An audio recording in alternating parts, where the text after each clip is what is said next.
നമ്മൾ വണ്ടിയൊക്കെ ഇവിടെ ഒതുക്കി ഈ പ്രകൃതി രമണീയമായ റബ്ബറും കാട്ടിലൂടെ ഈ ഒരു പോക്ക് കണ്ടാൽ നിങ്ങൾക്ക് തോന്നും ഇവന്മാർ ഇതെങ്ങോട്ടായി പോകുന്നതെന്ന്. നമ്മളീ പോകുന്നത് ഇടയ്ക്കോടുള്ള ബിവറേജ് ഷോപ്പിലേക്കാണ്. ഇവിടെ തന്നെ മേടിക്കാം, ഈ കാട്ടിയിരുന്ന് അടിക്കാം, ഇവിടെ തന്നെ കിടക്കാം. സർക്കാരിൻ്റെ ഇത്രയും മനോഹരമായ ബിവറേജ് ഈ ഏരിയയിൽ എങ്ങും തന്നെ ഉണ്ടാവില്ല. അങ്ങനെ നമ്മളും ഇവിടെ എത്തി. ഓരോരുത്തരൊക്കെ സാധനമൊക്കെ വാങ്ങി മുണ്ടിൻ്റെ ഇടയിലൊക്കെ തിരുകി അങ്ങനെ പോകുന്നുണ്ട്. നമ്മളെ നോക്കുന്നുണ്ട്.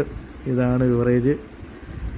കണ്ട ഭംഗിയൊന്നും ഇവരേൻ്റെ മുറ്റത്തില്ല. ഇത്രയും വലിയ കച്ചവടം ഉള്ളതായാലും 2 അര വാങ്ങി ഈ കുടിയന്മാരുടെ കൂടെ ഇങ്ങനെ പോകുന്ന എന്തിനാണെന്നായിരിക്കും ആലോചിക്കുന്നത്. ഇവിടെ ഇരുന്ന് അടിക്കാനൊന്നുമല്ല, ഈ കള്ള് വാങ്ങലിന് വേറൊരു ഉദ്ദേശമുണ്ട്.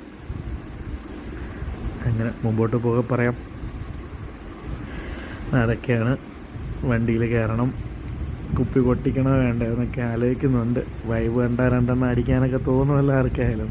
പക്ഷെ ഉദ്ദേശം വേറൊന്നായതുകൊണ്ട് കള്ള് വാങ്ങി നേരെ വണ്ടി എടുത്തു. കുറച്ച് പോകാനുണ്ട്, കുറേ ദൂരം, വളരെ കുറച്ച് ദൂരം പോയാൽ മതി. അപ്പം ഇതാണ് സംഗതി. ഈ കാണുന്നതാണ്, ഇവിടേക്ക് കൊടുക്കാനാണ് നമ്മൾ കള്ള് വാങ്ങിയത്.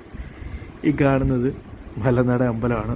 നമുക്കൊരു ആൾക്കാരൊക്കെ അറിയായിരിക്കും, അറിയാത്ത ആൾക്കാരുണ്ടാവും. ദുര്യോധനൻ്റെ പ്രതിഷ്ഠയുള്ള അമ്പലമാണ് മലനട. അവിടുത്തെ മെയിൻ വഴിപാടാണ് കള്ള് ഒക്കെ. അപ്പോൾ അതൊന്ന് കൊടുക്കാൻ വേണ്ടിയാണ് നമ്മൾ ഈ 2 കള്ളുകുപ്പിയുമായി ഈ അമ്പലത്തിലേക്ക് പോകുന്നത്. കൂടാത്രമാണോയെന്ന് വെച്ചാൽ അങ്ങനെയും പറയാം. അങ്ങനെ നേർച്ചയൊക്കെ ചെയ്യാൻ വേണ്ടി വന്നതാണ്. നമ്മൾ നേർച്ചയുടെ രസീതൊക്കെ എടുത്തു. എല്ലാവരും പോയി തൊഴുതു. മനവും തക്കളവും കോഴിയൊക്കെ തലക്കൊക്കെ ഒഴിഞ്ഞ് പ്രാർത്ഥിച്ചു. എന്തൊക്കെയോ പ്രാർത്ഥിച്ചു. ഞാനും പ്രാർത്ഥിച്ചു. ശത്രുവിനെയൊക്കെ ഇല്ലാതാക്കണേ ദൈവമേ എന്നാണ് പ്രാർത്ഥിച്ചത്.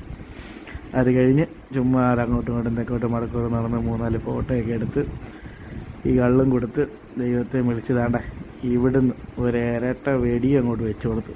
എന്തായാലും വന്നതല്ലേ, ഇരിക്കട്ടെ ഒരു വെടി.